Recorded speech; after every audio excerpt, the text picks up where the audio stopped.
യൂട്യൂബിന് വിട.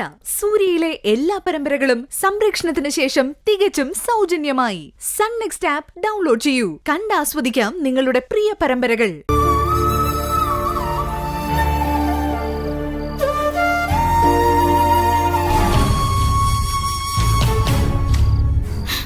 ഭാമിച്ച് വിഷമിക്കാതെ, എല്ലാം ശരിയാവും. കേട്ടെടുത്തോളം ഭാമിച്ചിയുടെ വല്യച്ഛനും വല്യമ്മയും കൂടി മനഃപൂർവ്വം അവിടെ പ്രശ്നം ഉണ്ടാക്കിയതാവാനാ സാധ്യത. അബീഡിന് നമുക്കറിയില്ലേ, പെട്ടെന്നൊന്ന് പൊട്ടിത്തെറിച്ചാലും പിന്നെ ശാന്തമാവും. ചേച്ചി ധൈര്യമായിട്ടിരിക്കും. ഭാവനേച്ചിയെ കൊണ്ടുതന്നെ നമുക്ക് അബീഡിനോട് സംസാരിക്കാം.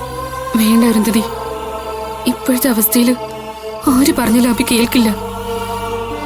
ചടങ്ങിന് വരണ്ടാന്ന് ഞാൻ ഭാവനേച്ചിയോട് പറഞ്ഞിട്ടുണ്ട്. അതെന്തിനാ ഭാവേച്ചി അങ്ങനെയൊക്കെ പറയാൻ പോയേ?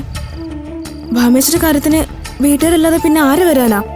വേണ്ട അരുന്ധതി, ഇനി മറ്റുള്ളവരുടെ മുന്നിൽ എന്റെ ചേച്ചിയും അമ്മയും എല്ലാം തലകുനിച്ച് നിൽക്കുന്നത് എനിക്ക് കാണാൻ വയ്യ. അതുകൊണ്ടാണ് ഞാൻ അങ്ങനെ പറഞ്ഞത്. വീട്ടിൽ നിന്ന് ആരും വരാതിരിക്കുമെന്ന് ഭാവേച്ചിക്ക് തോന്നുന്നുണ്ടോ? അല്ലെങ്കിൽ തന്നെ ചടങ്ങ് നടത്തേണ്ടത് ഭാവേച്ചിയുടെ വീട്ടുകാരല്ലേ? വെറുതെ ആവശ്യമില്ലാത്തൊന്നും ചിന്തിച്ചിട്ട് എന്തിനാ BP കൂട്ടുന്നത്? ധൈര്യമായിട്ടിരിക്കും, ഒക്കെ ശരിയാവും.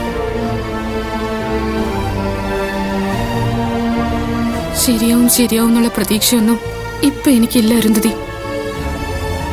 എന്നോട് ഓരോരുത്തർ കാണിക്കുന്ന സ്നേഹം സത്യമാണോ അഭിനയമാണോ എന്ന് പോലും എനിക്കറിയില്ല. അമ്മയുടെ കാര്യമാണെങ്കിൽ സത്യമില്ലെന്ന് അറിയാലോ. അനിമാമനായിട്ടുള്ള ബന്ധം എന്ന് അവസാനിപ്പിക്കുന്നോ അന്നേ അമ്മയ്ക്കൊരു നല്ല ബുദ്ധി തോന്നുള്ളൂ. അമ്മയുടെ മനസ്സിൽ എപ്പോഴും ഭാവനേശ്വരുള്ള ദേഷ്യം അങ്ങനെ തന്നെ കിടപ്പുണ്ട്. അത് മാറണമെങ്കിൽ എന്തെങ്കിലും അത്ഭുതം സംഭവിക്കണം. ചേച്ചി ഇതൊന്നും മൈൻഡ് ചെയ്തിരുന്നാൽ മതി. എന്താ വേണ്ടതെന്ന് ഒരു പിടിയും കിട്ടുന്നില്ല അരുന്ധതി. വീട്ടിൽ നിന്ന് വന്ന ശേഷം അഭിയും മിണ്ടുന്ന പോലുമില്ല. വേണ്ട, ഇടയ്ക്ക് ചെറിയ പിണക്കവും പരിഭവും ഒക്കെ നല്ലതാ. ചേച്ചി അധികം താഴ്ന്നു കൊടുക്കാതിരുന്നാൽ മതി. പിന്നെ നാളെ ഉറപ്പായിട്ടും ഭാവനേച്ചിയും ആന്റിയും എല്ലാരും വരും, വരാതിരിക്കില്ല. അങ്ങനെ വന്ന എന്താ സംഭവിക്കുന്ന പറയാൻ പറ്റില്ല. ചിലപ്പോ ആരെ അകത്തേക്ക് കയറ്റു പോലുമില്ല. അതുകൊണ്ടാ വേണ്ടെന്ന് പറഞ്ഞത്. അവര് വരികയും ചെയ്യും, ഭാമേച്ചിയുടെ ചടങ്ങിൽ പങ്കെടുക്കുകയും ചെയ്യും. അങ്ങനെ എന്തെങ്കിലും പ്രശ്നം ഉണ്ടായാ ഭാമേച്ചി വിട്ടുകൊടുക്കരുത്. വേറെ ആരുമില്ലല്ലോ, വീട്ടുകാരല്ലേ. ഭാമേച്ചി വെറുതെ ഒന്നുമല്ലല്ലോ അഭിയേട്ടം കെട്ടിക്കൊണ്ടു വന്നത്. അമ്മ ചോദിച്ചെല്ലാം കൊടുത്തിട്ടല്ലേ. അതുകൊണ്ട് അധികം ഒതുങ്ങിക്കൂടാതെ അത്യാവശ്യം എല്ലാത്തിനും പ്രതികരിക്കണം ഭാമേച്ചി. എന്നാലും നമുക്ക് ജീവിക്കാൻ പറ്റൂ. ചേച്ചി ധൈര്യമായിട്ടിരിക്കും. നമുക്ക് അഭിയേട്ടനോട് സംസാരിക്കാം. ചേച്ചിയോടൊപ്പം ഞാനുണ്ടാവും.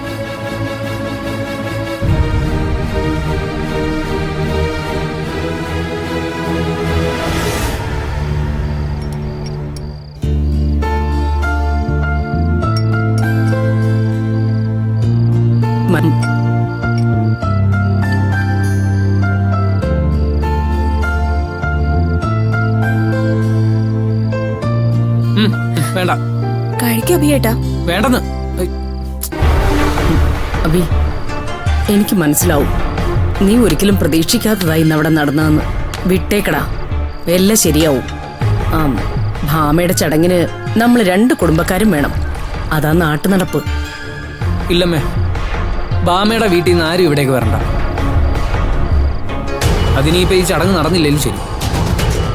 ദേ, നീ ഇക്കാര്യത്തിൽ വെറുതെ വാശി പിടിക്കരുത്. ഭാമയുടെ വയറ്റി വളരുന്നത് നിന്റെ കുഞ്ഞാ. നിന്റെ ആ കുഞ്ഞിന്റെ നല്ലതിനും കൂടി വേണ്ടിയിട്ടാ ഈ ചടങ്ങ്. അമ്മ ഇനി എന്തു പറഞ്ഞാലും അവിടുന്ന് ആരും ഈ ചടങ്ങിന് വരണ്ട. ഇനി അഥവാ വന്നാ ഞാൻ ആരോടും മിണ്ടാനോ ജോഗ്യം കൂടാനോ ഒന്നും നിൽക്കത്തില്ല. ഈ അമ്മയ്ക്ക് ആവശ്യം അത് തന്നെയാ മോനെ. പക്ഷെ ചടങ്ങ് നടക്കണം. അവിടുന്ന് വരേണ്ടവർ വരികയും ചെയ്യും.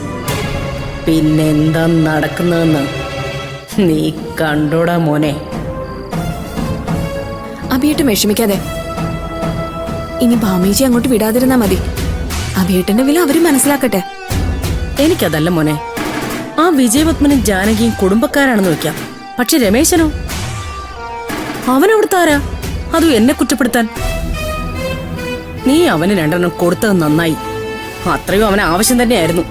മതിയായമ്മേ, ഇത്ര അവഗണന എന്റെ ജീവിതത്തെ അനുഭവിച്ചിട്ടില്ല. പോട്ടടാ, എല്ലാം ശരിയാവും. നിനക്കൊരു നല്ല ജീവിതം ദൈവം തരും. പക്ഷെ അതൊരിക്കലും ഭാമയോടൊപ്പം ആവില്ല മോനെ. ഈ ശ്രീപ്രിയ മോളോടൊപ്പം ആയിരിക്കും. ഇനി നിന്നെ ഭാമയോടൊപ്പം ജീവിക്കാൻ ഞങ്ങൾ ആരും അനുവദിക്കില്ല. അതെ, മരുമകനായിട്ടല്ല, നിനക്കവിടെ മകന്റെ സ്ഥാനം വേണം തരാൻ.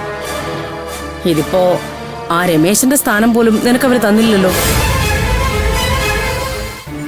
ഒരു കണക്കിന് സേതു അവിടെ ഇല്ലാതിരുന്നു നന്നായി. എങ്കിലും ഇന്ന് അവിടെ പലതും നടന്നേനെ. അത്രയ്ക്ക് വൃത്തികെട്ടവനവൻ. ഞാനെന്തെങ്കിലും പറഞ്ഞാ അത് അവർക്ക് പിടിക്കത്തില്ല. അതുകൊണ്ടാ ആരെയും കുറ്റപ്പെടുത്താൻ നിൽക്കാതെ ഭാമയും വിളിച്ചോണ്ട് ഞാൻ ഇങ്ങോട്ട് വന്നത്. ആ, ഇനി എന്തിനാ കഴിഞ്ഞതൊക്കെ പറയുന്നേ? അനുഭവിക്കേണ്ടത് അനുഭവിച്ചല്ലേ പറ്റൂ. എന്തായാലും ഭാമയുടെ ചടങ്ങ് കൂടി കഴിയട്ടെ. അതോടെ എല്ലാത്തിനെയും അകറ്റി നിർത്തണം. അതെ, നിനക്ക് ഇഷ്ടമില്ലെങ്കിൽ ആരോടും മിണ്ടാൻ പോണ്ട, കേട്ടല്ലോ. എന്നാലും അവരെ ആരെയും പങ്കെടുപ്പിക്കാതിരിക്കാനും പറ്റത്തില്ലല്ലോ. അത് നീ ഈ അമ്മയ്ക്ക് വിട്ടേക്ക്. ഞാൻ ആരെ ക്ഷണിച്ചാലും അതിനൊരു കാരണം ഉണ്ടാവും. അത്രമാത്രം നീ മനസ്സിലാക്കിയാൽ മതി. ചിലപ്പോ വിജയപത്മനെയും ജാനകിയെയും വരെ ഞാൻ ക്ഷണിച്ചെന്ന് വരും. അപ്പൊ അമ്മയ്ക്ക് നടന്നതൊന്നും പോരാന്നാണോ? അതോ എനിക്ക് അമ്മയുടെ മുമ്പിൽ ഒരു വിലയില്ലേ? മോനെ, നിനക്ക് നല്ലതിന് വേണ്ടിയേ ഞാൻ എല്ലാം ചെയ്യൂ. നീ അത് മാത്രം മനസ്സിലാക്കിയാൽ മതി. എന്താ വേണ്ടതെന്ന് അമ്മ തന്നെ അങ്ങ് തീരുമാനിച്ചോ. പക്ഷേ ഞാൻ ആരോട് എങ്ങനെ പെരുമാറണമെന്ന് എനിക്കറിയാം.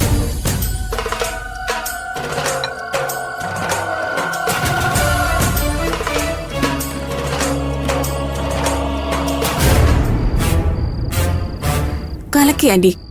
ബുദ്ധിപൂർവ്വം തന്നെ അഭിയേട്ടനോട് സംസാരിച്ചു. ഇനി അഭിയേട്ടൻ ആവശ്യമില്ലാത്ത ഒരു കാര്യത്തിലും ഇടപെടാതെ നിന്നോളൂ. അതാ മോളെ എനിക്ക് ആവശ്യം. ദേ, നീ നോക്കിക്കോ. ഭാമയുടെ ഈ ചടങ്ങോടെ നമ്മുടെ കുടുംബത്തിലെ എല്ലാ ശനിദശയും ഒഴിഞ്ഞു പോവും.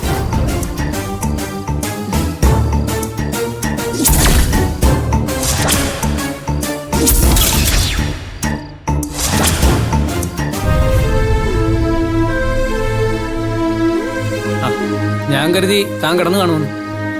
അബി, നാളെ ചടങ്ങിന് വീട്ടിൽ നിന്ന്. പ്ലീസ് ബാമേ, എനിക്കിപ്പോ ഈ വിഷയം സംസാരിക്കാൻ തീരെ താല്പര്യമില്ല. അബി, ഞാനൊന്ന് പറഞ്ഞോട്ടെ. വേണ്ട, നിന്റെ വീട്ടുകാരുടെ കാര്യമാണെങ്കിൽ എനിക്കത് കേക്കണ്ട. നിനക്ക് പിന്നെ അവരെ ക്ഷണിക്കുകയോ ക്ഷണിക്കാതിരിക്കുകയോ ഒക്കെ ചെയ്യാം. പക്ഷെ ഞാൻ ആരോടും മിണ്ടാനൊന്നും പോകത്തില്ല. അത് ഞാൻ ഇപ്പോഴേ പറഞ്ഞേക്കാം. എന്നെ മനസ്സിലാക്കാത്തവരെ എനിക്കും വേണ്ട. ഞാൻ പറയാൻ വന്നത് എന്താന്ന് വെച്ചാ ഒന്ന് കേൾക്കബി. എന്റെ വീട്ടുകാരോട് നാളെ ഇങ്ങോട്ടേക്ക് വരണ്ടെന്ന് ഞാൻ പറഞ്ഞു. ഇനി എന്റെ വീട്ടുകാരായിട്ട് അവയുടെ സ്വാതന്ത്ര്യം നഷ്ടപ്പെടണ്ട. അന്നും ഇന്നും എന്റെ വീട്ടുകാര് മറ്റുള്ളവരെ സഹായിച്ചിട്ടേ ഉള്ളൂ. അത് ഇനിയുണ്ടാവും. നോക്കു ബാമേ, എനിക്കിതൊന്നും കേൾക്കേണ്ട കാര്യമില്ല. ഞാൻ എന്താണെന്നും നിന്റെ വീട്ടിൽ എന്റെ വില എന്താണെന്നുള്ള കാര്യം ഞാൻ അറിഞ്ഞല്ലോ. അത് തന്നെ ധാരാളം. ബാമേ, നിനക്ക് നിന്റെ കുടുംബം വലുതാണെങ്കിൽ എനിക്ക് എന്റെ കുടുംബം തന്നെ വലുത്. ഇതൊക്കെ എന്തിനാ അബി ഇപ്പൊ പറയുന്നത്? പറയേണ്ട കാര്യങ്ങൾ എപ്പോഴാണെങ്കിലും പറയണം. അതിന് ഇവിടെ ആർക്കും ഒരു അഭിപ്രായ വ്യത്യാസം കാണിക്കേണ്ട കാര്യമില്ല.